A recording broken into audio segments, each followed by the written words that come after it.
Médico Fala Futura Médica. A aula de hoje está muito especial. Bioquímica com o professor Patrick Gomes e Rafael Barbosa, pegando aí uma visão química e biológica desses dois compostos.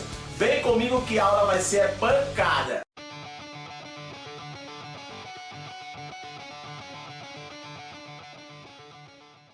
Galera, carboidrato, olha só, muito importante esse composto. A primeira coisa que eu quero que você saiba sobre carboidrato é a seguinte: você não produz carboidrato. Você não tem uma capacidade fotossintética, é isso aí. Quem produz, quem é o nosso produtor de carboidrato aqui nesse planeta são os vegetais, são os organismos autótrofos, são os organismos fotossintetizantes. Por que é importante eu começar logo falando sobre isso para você?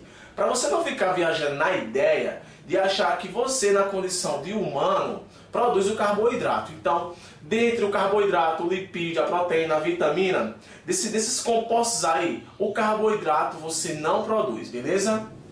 Sempre que fala em carboidrato, vem logo na cabeça do estudante, ele está lá participando do processo energético. Mas não se limite a isso. O carboidrato, ele, além de ter uma função energética, porque ele é uma fonte de energia, porque ele é fácil de ser oxidado, o Rafael ele vai dizer para você o porquê que o carboidrato é mais fácil de ser oxidado do que o lipídio, mas além dele ser um composto energético, o carboidrato é um composto estrutural. Patrick, como assim um composto estrutural? Meu amigo, a carapaça de um inseto é carboidrato. A parede celular da célula vegetal é carboidrato. A nossa membrana plasmática também tem carboidrato, ou seja, o nosso corpo ele também tem carboidrato em sua composição. Então vamos quebrar esse paradigma de achar que o carboidrato ele apenas tem uma função energética, tá bom? Então vamos agora conhecer como é que esse composto ele é organizado. Olha só, o carboidrato, que também é chamado de hidrato de carbono, cuidado com isso, os autores eles conseguem lhe enganar com isso. Ou chama de carboidrato, ou chama de hidrato de carbono, que são os nomes que se dão a esse composto orgânico. Esse carboidrato, ele possui três elementos químicos que são importantíssimos para nós. Possui o hidrogênio, e o hidrogênio, brother, você não faz ideia o quanto o hidrogênio é importante. O hidrogênio, ele possui oxigênio e ele possui o carbono, né? O carbono que justamente é o que vai dar o nome carboidrato, e é o carbono ele que é graças à presença de carbono, né, que vai existir o composto orgânico. Então o carboidrato é feito de carbono, hidrogênio e oxigênio. Como é que o carboidrato ele é classificado? Basicamente a classificação do carboidrato é por tamanho, né? A gente tem o monossacarídeo, o disacarídeo e o polissacarídeo. Para cada tipo de carboidrato, vai existir as quantidades de carbono, de hidrogênio e de oxigênio. Vamos lá conhecer aqui os carboidratos simples, né? Os carboidratos do tipo monossacarídeo. Três monossacarídeos são bem conhecidos. Temos a glicose, temos a frutose e a galactose. Esses são os três tipos de carboidratos que nós temos da base dos monossacarídeos. Desses três, o mais importante, que é o que você mais conhece, é a glicose. Glicose essa que é a glicose fundamental para o processo de respiração celular para poder produzir o nosso ATP. Preste bem atenção nessa dica que eu vou dar a você. Eu sei que você já sabe muita coisa sobre carboidrato, mas se liga nessa dica. Eu uso o termo disacarídeo, mas muitas vezes eu posso estar usando de uma forma incorreta. Porque na verdade o que nós temos são oligosacarídeos, que é a interação de uma molécula de glicose com outro monossacarídeo. Então, eu não vou me reportar aqui a falar para vocês sobre o disacarídeo em si, porque existem vários. Eu vou falar do oligosacarídeo, que justamente é a união da molécula de glicose com outro monossacarídeo. Vamos lá conhecer esses compostos do tipo oligosacarídeo. Se liga aí. Olha só, note isso aí que é importante. Oligosacarídeo do tipo maltose. Maltose, glicose mais glicose. Beleza? Outro oligosacarídeo muito importante. lactose. Ah, Patrick, lembrei agora da intolerância à lactose. Rafael até pode falar para você alguma coisa sobre essa questão de intolerância a esse carboidrato. Mas olha só, lactose é a união de glicose mais o carboidrato monossacarídeo galactose. E temos também a sacarose, que é a glicose mais a frutose. Agora preste bem atenção nessa última classificação dos carboidratos, que são os polissacarídeos. Olha só, esse nome que eu vou falar para você é muito importante, é o nome polímero. Polímero. Eu nunca falei esse nome antes numa aula minha, eu vou querer que vocês gravem isso na sua cabeça. Toda vez que você escutar o nome polímero, é porque é uma molécula formada por a união de moléculas iguais. Um monte de molécula igual que vai formar um composto maior é chamado de polímero.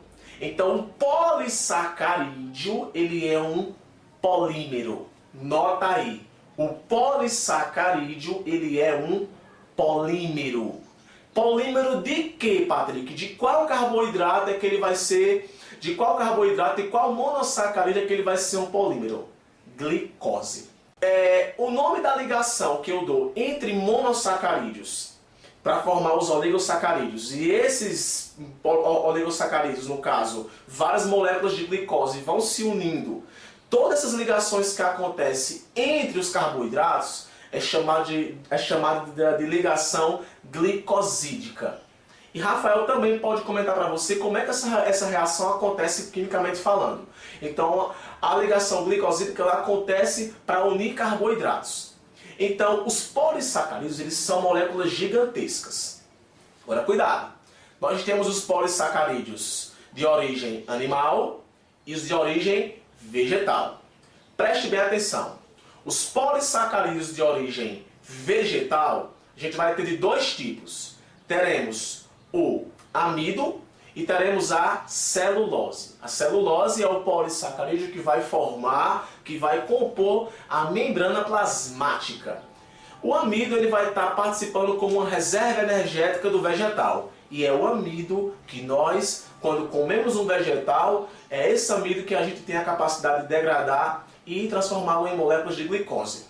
Nos animais, atenção, animais não têm celulose e muito menos amido. Os animais têm o que chamamos de glicogênio. Exatamente, o glicogênio, meu amigão, é a sua reserva, bote isso na sua cabeça, é a sua reserva de glicose. Patrick, onde é que fica o glicogênio? Nos pés? Não. Na cabeça? Não. No coração? Também não. Fica no seu fígado. Então nós temos três tipos de polissacarídeos que eu quero que você não esqueça. Amido, celulose e glicogênio. Agora, atenção numa coisa. Nós, seres humanos, não temos enzimas capazes de digerir o polissacarídeo celulose. Beleza? Os animais eles não têm um composto, enzimas que têm a capacidade de quebrar efetivamente esse composto. Então, quando você vê ecologia, você vê relações que acontecem entre bactérias e animais, onde as bactérias conseguem quebrar essa celulose para poder ajudar o corpo do animal. Nós, infelizmente, não conseguimos quebrar esse composto, mas a celulose ela acaba também participando do nosso corpo, participando da composição de algumas estruturas do nosso corpo. Agora, atenção para dois nomes que eu quero que você não esqueça. Glicogenólise. Glicogenólise. Toda vez que você vê uma palavrinha com o sufixo lise, é porque quebra. Então a glicogenólise é o momento em que acontece a quebra do glicogênio para liberar moléculas de glicose. Então não confunda isso. Existe outro nome semelhante que é chamado de gliconeogênese, que é quando o meu corpo, em uma condição extrema, pega compostos aglicanos, ou seja, compostos que não são carboidratos, e convertem eles em glicose. Talvez você não conhecia esse processo de gliconeogênese porque realmente é uma informação de peso. Então o meu corpo ele não tem a capacidade de produzir glicose, mas o meu corpo tem a capacidade sim de converter moléculas, em casos extremos, moléculas aglicanas, no caso alguns aminoácidos, converter essa molécula em glicose. Isso é muito importante para controlar a quantidade de glicose em nosso corpo. Quando você estuda também a questão de hormônios, né, os hormônios liberados pelas glândulas, você vai ver dois hormônios muito importantes no controle da glicose, né, que é o hormônio glucagon, que é o hormônio responsável justamente por atuar na quebra do glicogênio hepático, e a insulina, que é um hormônio também que controla a quantidade de glicose dentro da nossa corrente sanguínea. Então, Rafael agora vai dar para você uma visão química especial desse composto. Rafael, rapaz, é com você. Bom, galera, vamos lá, presta atenção. O professor Patrick Gomes acabou de falar para vocês aí um pouco sobre a estrutura dos carboidratos, a função dos carboidratos, como é que os carboidratos se comportam. Mas eu vou especificar para vocês como é que ocorre essa ligação entre dois monômeros, entre dois monossacarídeos. Qual a importância dessa ligação? O professor Patrick também comentou com vocês sobre a questão dos processos energéticos que os carboidratos são utilizados. Então, por exemplo, quando o seu organismo necessita de energia, ele vai lá e quebra uma molécula de glicose.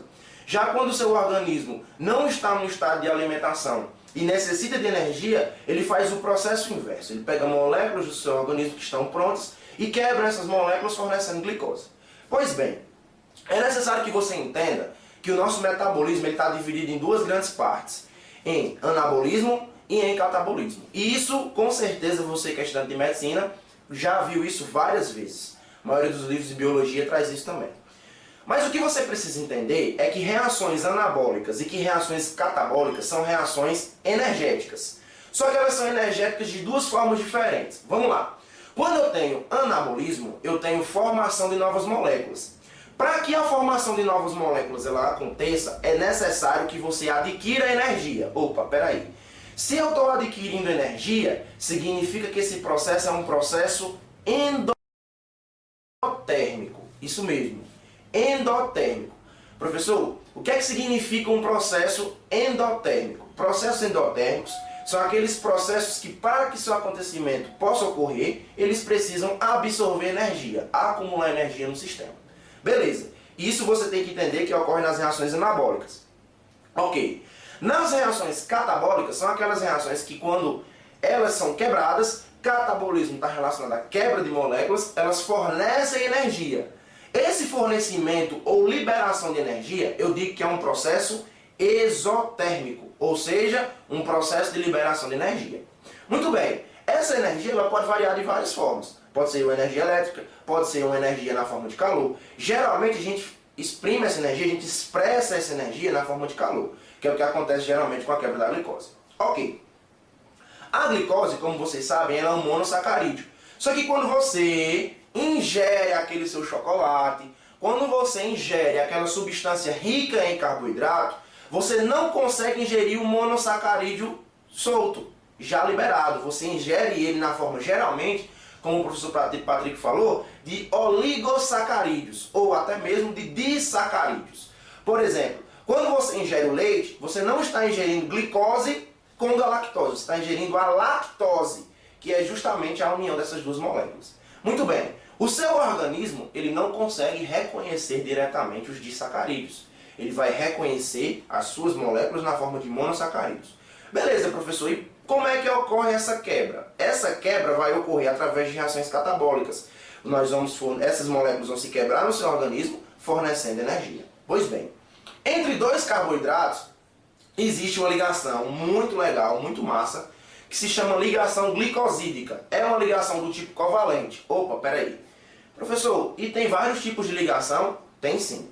Existem basicamente 3 tipos de ligação química. As ligações iônicas, as ligações covalentes e as ligações metálicas. Beleza. As ligações que unem dois monossacarídeos são chamadas de ligações covalentes. Beleza.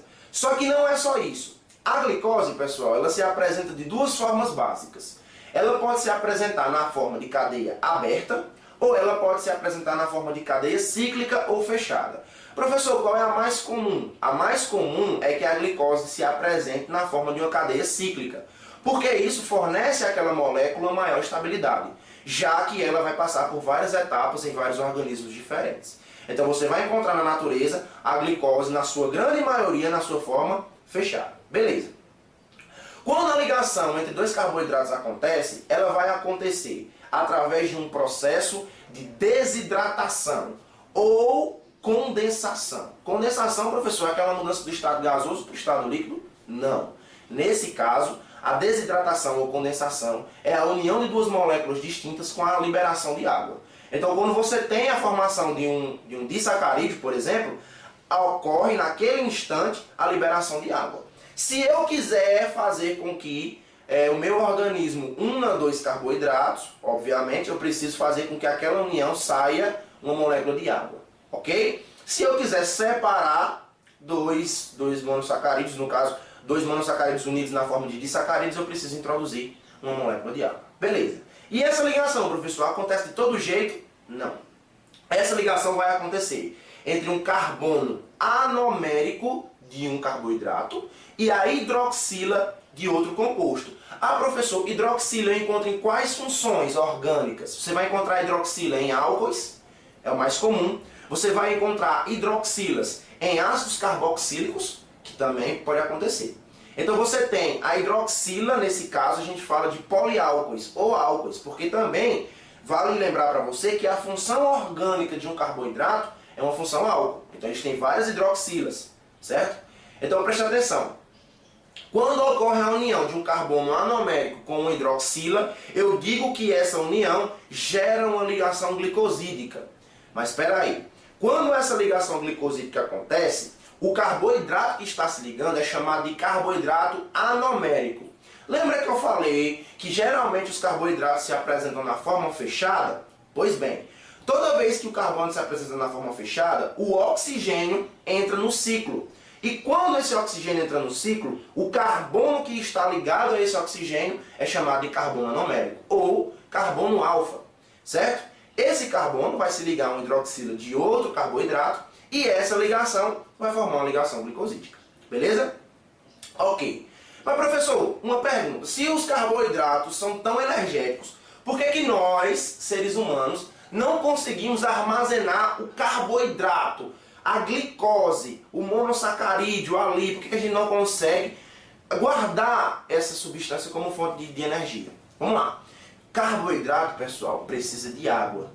Se você guardasse os seus carboidratos aí no seu corpinho malhado, sarado, esses carboidratos eles teriam que ter água para poder ser armazenados. Então você teria dois problemas. Primeiro, você teria que armazenar muito carboidrato e o segundo problema, você teria que armazenar água. Então você teria uma massa corporal muito mais aumentada. Por isso que os carboidratos não são reserva energética, eles são energias que são uma molécula que é utilizada como energia imediata. Beleza? O professor Patrick Gomes agora vai ficar com vocês, vai falar um pouquinho sobre a característica dos lipídios e daqui a pouco eu volto para conversar com vocês sobre como os lipídios eles são vistos quimicamente, beleza? Valeu! Olha só, lipídio é uma molécula que ela é vista como vilão para muita gente. Vilão por quê? Porque tem estudante que só sabe pensar em lipídio e se reporta a dois compostos, ou é óleo ou é gordura. Pronto, para você lipídio é isso. Não é. Não caia nessa de ficar pensando que lipídio só é isso. Não é. Óleo e gordura fazem parte de uma classificação dos lipídios que eu vou dizer qual é. Vamos lá. Lipídio, aonde é que ele é fabricado? Você faz ele? Faz sim, você produz lipídio. Aonde é que você produz o lipídio? O lipídio você produz em uma organela dentro da sua célula. Uma organela chamada de retículo endoplasmático liso. Patrick não sabia disso? Pois é, meu amor. Meu príncipe, você não faz fotossíntese, mas você faz lipídio lá no seu retículo endoplasmático liso. Aí eu deixo uma deixazinha. Em células que existe uma grande concentração, existe uma quantidade a mais desse retículo, logicamente que essa célula vai ser uma célula que vai produzir muito lipídio.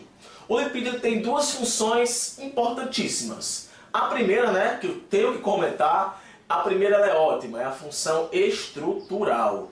Meu amigo, o seu corpo é lipídio, a sua estrutura, o seu narizinho aí, o seu cabelo, o lipídio está em tudo. Por que ele está em tudo? Porque você é feito de células, 1 bilhão, 1 trilhão de células. E o lipídio ele compõe, atenção, o lipídio ele compõe a sua membrana plasmática. Estudante de medicina, tu tem que saber o que é essa membrana. É a membrana que constitui a célula. E o lipídio ele compõe essa membrana. E é graças a esse lipídio, graças a essa membrana, é que nós existimos. Mas não para por aí, porque o lipídio também tem função energética. Só que ele é um pouco mais difícil de ser oxidado com relação ao carboidrato, porque justamente o lipídio ele vai ser uma molécula gigantesca, vai ser maior. Mas para falar um pouco sobre a sua estrutura, eu tenho que dizer um pouco sobre a sua classificação. Classificação dos lipídios, olha aí. Lipídios simples. Nós temos dois tipos. Nós temos os glicerídeos e temos os cerídeos. Ah, Patrick, cerídeo vem de cera? Sim, meu princeso. Meu princeso, olha, minha princesa e meu príncipe. Exatamente, os cerídeos. Aquela cerazinha que tem na sua orelha, isso é lipídio, brother. É uma camadazinha que tem também no seu corpo lhe protegendo, também é lipídio, é cerídeo. Muitos vegetais, eles produzem grandes quantidades de cerídeos justamente para a proteção contra predadores. Então o cerídeo, ele é um tipo de glicerídeo.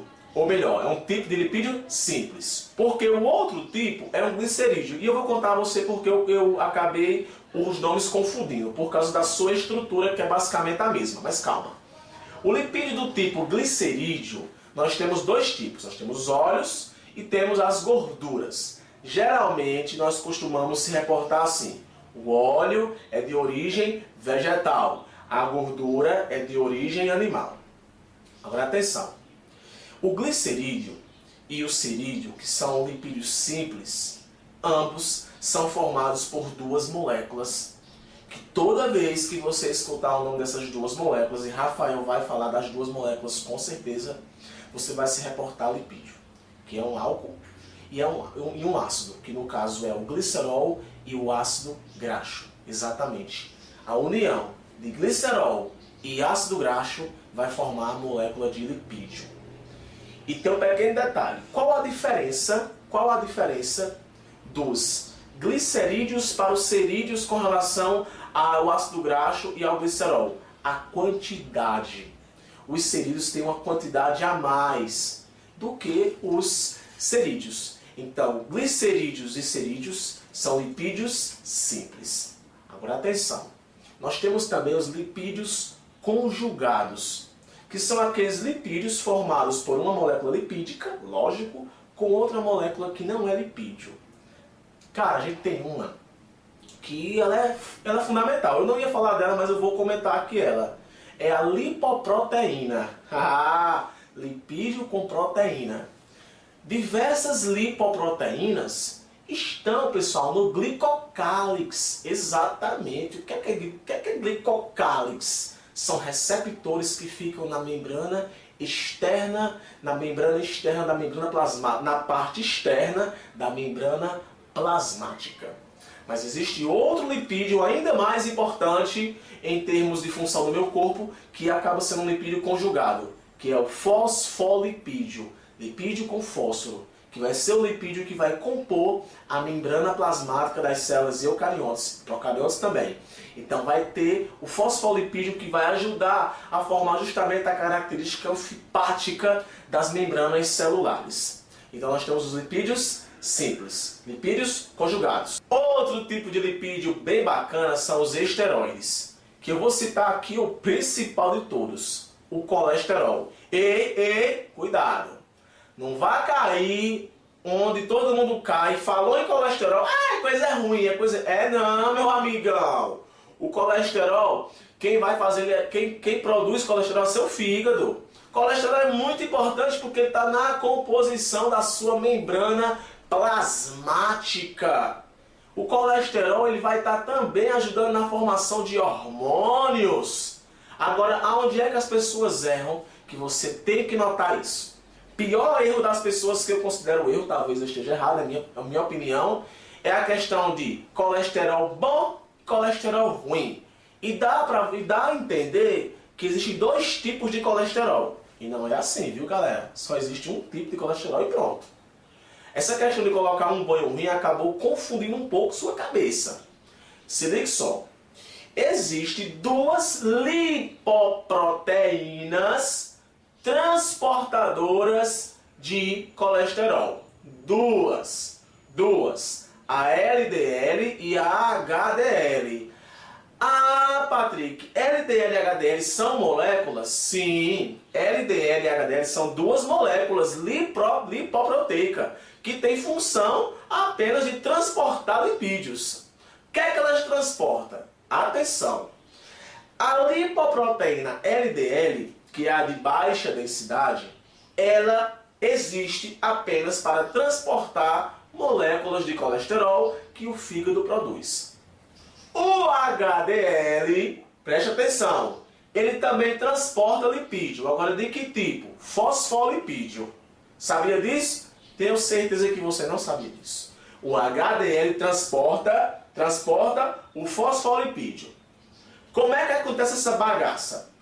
Imagina você que o LDL é uma motinha, e o HDL é um ônibus gigantesco, grande, dá para carregar um monte de gente. E a motinha dá para carregar só um.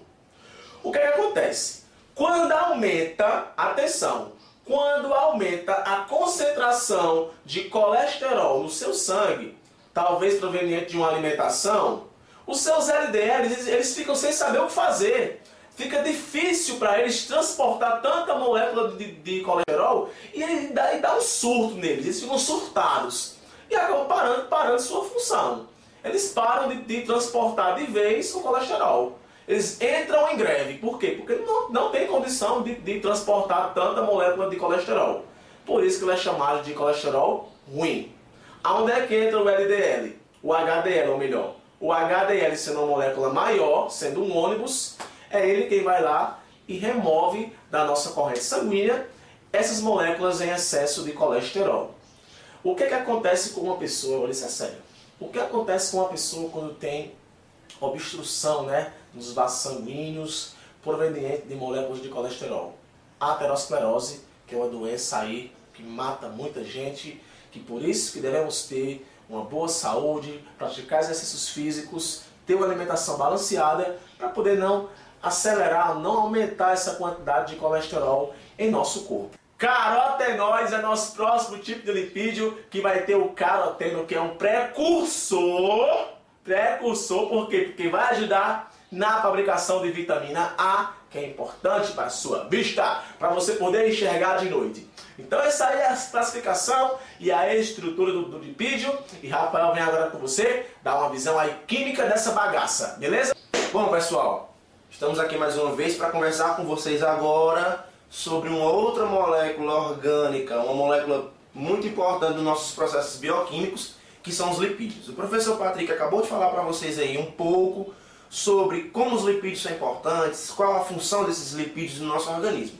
Eu vou comentar um pouquinho com vocês como é que a gente enxerga os lipídios do seu ponto de vista químico. Muito bem, como o professor Patrick comentou, os lipídios eles são compostos de uma molécula de ácido graxo e de uma molécula de glicerol.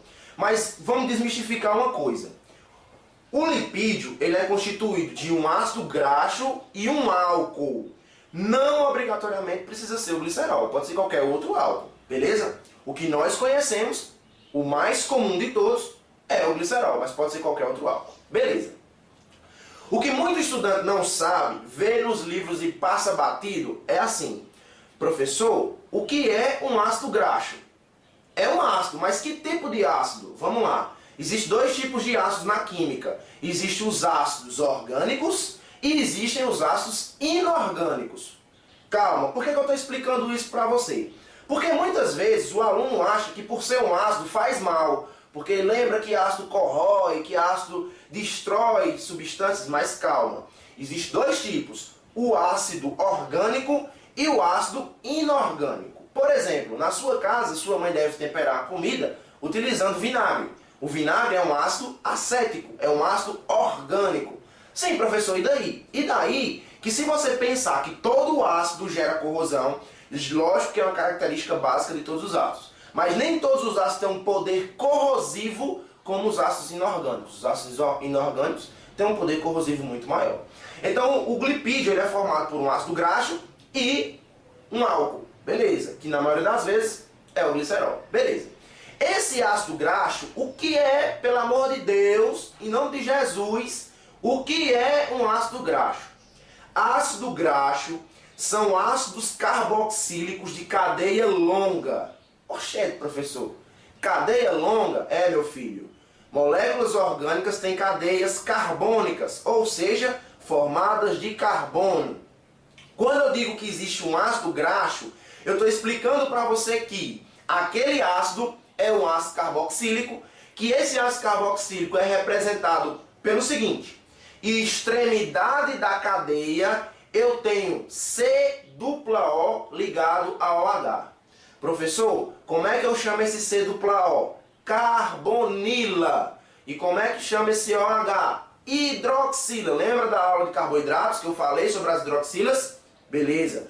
Quando esse ácido carboxílico está unido a uma cadeia longa de carboidratos, ele se chama ácido graxo. Eita! Isso mesmo. Ácido graxo. São ácidos carboxílicos de cadeia longa. Beleza. Muitas vezes a gente vai falar também o seguinte: olha, óleo vegetal é líquido, já gordura vegetal é sólida. Por quê? Vamos entender.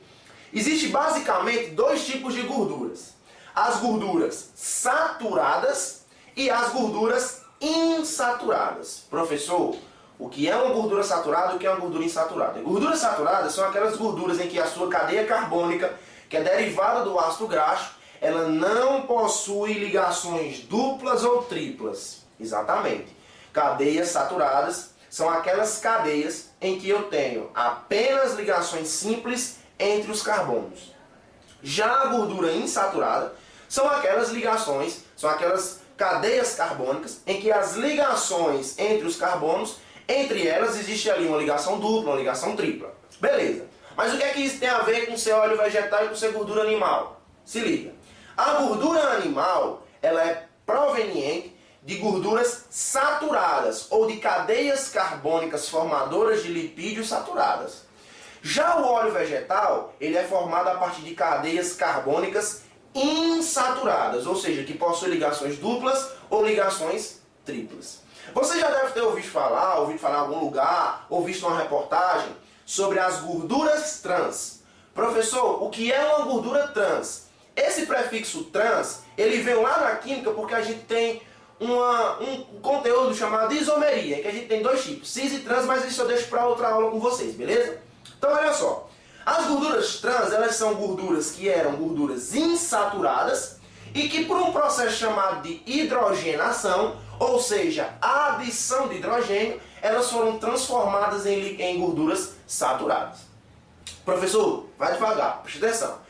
Gorduras trans são aquelas gorduras que inicialmente eram gorduras insaturadas e por uma reação química, por um processo reacional, elas foram hidrogenadas. E quando uma gordura ela é hidrogenada, quando ela é insaturada e passa por uma hidrogenação, as ligações, as insaturações, elas são rompidas. E, consequentemente, essa gordura insaturada passou a ser uma gordura saturada. Professor, e para que se faz isso? Porque qual é a necessidade disso? Preste atenção.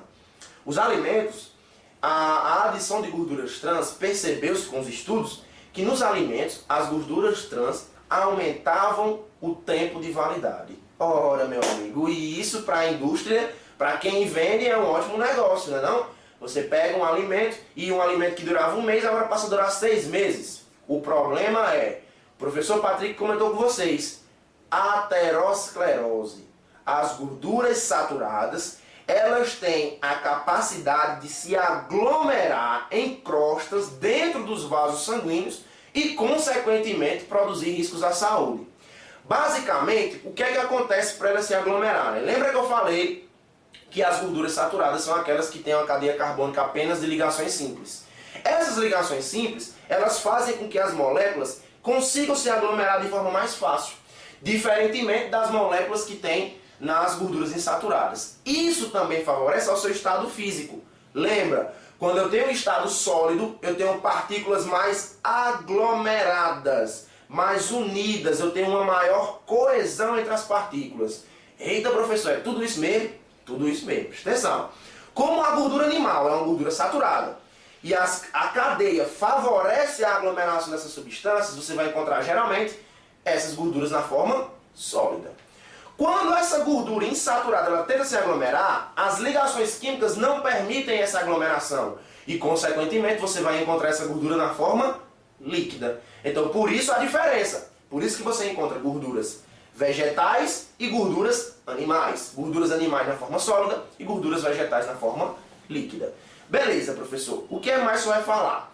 Existe, complementando um pouquinho do que o professor Patrick comentou, quando você tem a aterosclerose, você vai enfrentar geralmente dois problemas.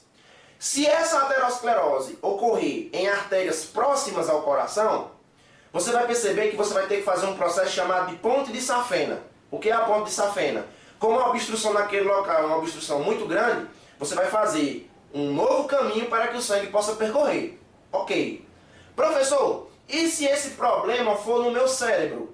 Se esse problema for na minha cabeça, qual o problema disso? Olha, na tua cabeça nós temos dois problemas que são gravíssimos. O primeiro, você pode ter um acidente vascular encefálico isquêmico.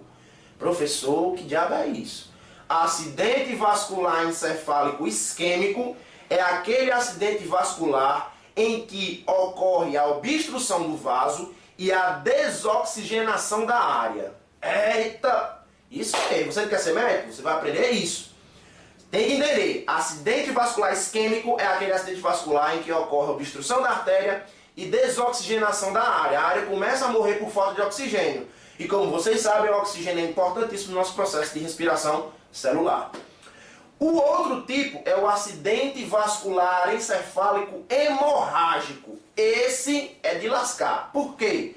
Porque o vaso vai romper e você vai ter a formação de um coágulo dentro da sua cabeça. E qual é o problema disso? Aumenta a pressão. O sangue não vai ter para onde ir, vai pressionar a sua massa encefálica e, consequentemente, se esse coágulo persistir, você vai ter uma diminuição de alguma área do seu cérebro e, consequentemente, algum efeito corporal.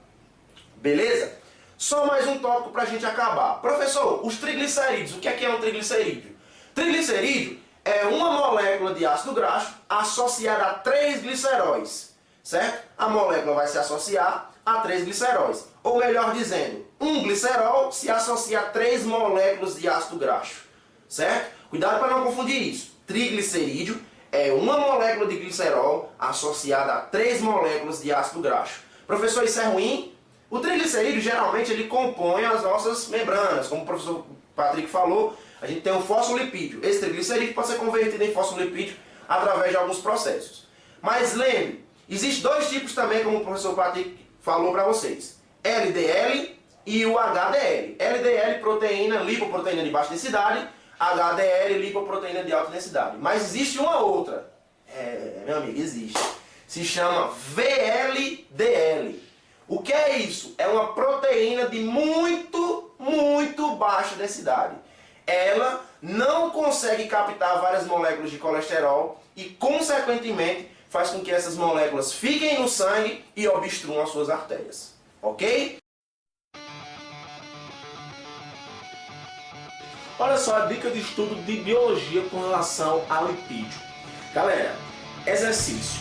Pegue o livro, faça seus exercícios, pegue o livro, vá no conteúdo de bioquímica e lipídio e faça exercício. Resolver exercício ainda é uma grande vantagem para quem está estudando qualquer conteúdo da biologia. Resolução de exercício. Rafael, uma dica é de química orgânica, esse pessoal aí que vai passar em medicina. Beleza, você, estudante que está estudando aí para o seu vestibular de medicina, que quer passar nesse vestibular, que almeja o seu sonho. Então olha só, primeiro, pega um livro de química e procura a parte de química orgânica. Primeiro você vai aprender a identificar as funções orgânicas. Quais são os vários tipos de funções orgânicas? Quando você souber identificar essas funções orgânicas, dá uma lidazinha em saturação e em insaturação, que aí você vai entender bem melhor o que a gente comentou aqui hoje. Galera, é isso aí. No mais, motivação, você é especial, você vai vencer e você é o vencedor. Curte aí embaixo, comenta, tira dúvida e tamo aqui pro que deve é. Valeu, galera. Fui boa!